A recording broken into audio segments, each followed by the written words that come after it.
All right, more modes of transportation, I would think. What do you get when you pair a kite and a surfboard? Kiteboarding.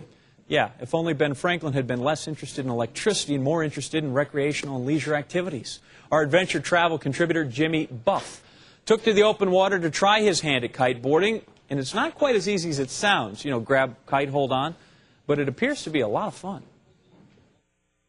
Hi, I'm Jimmy Buff, and we're here in Key Biscayne, Florida, one of the country's premier destinations for something called kiteboarding, which is like snowboarding, except there's water, there's wind, and some of the biggest kites you've ever seen.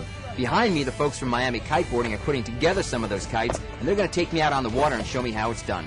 Kiteboarding originated in France in the early 90s and then made waves in Hawaii with surfers like Laird Hamilton giving the sport a try. Using a huge inflatable kite, one that measures anywhere from 16 to 50 feet across, and a board that resembles a snowboard, kiteboarders fly across the surface of the water. These kites are so strong that experienced boarders get major air, taking off on waves and nailing 360s. But it will take you between 5 and 6 lessons to get to that point. To get started, you first have to learn kite control.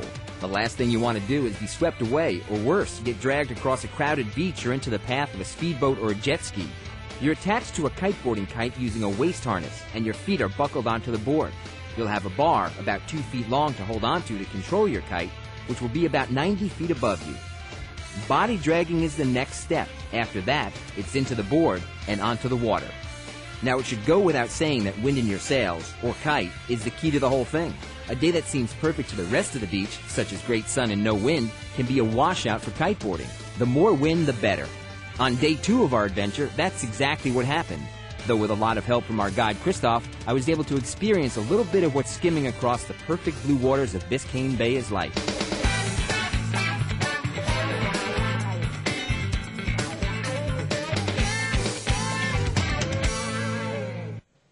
One of the all-time great safety tips there, do not get dragged in front of a speedboat. I want to thank Miami Kiteboarding and Kiteflix.com for their help on the piece.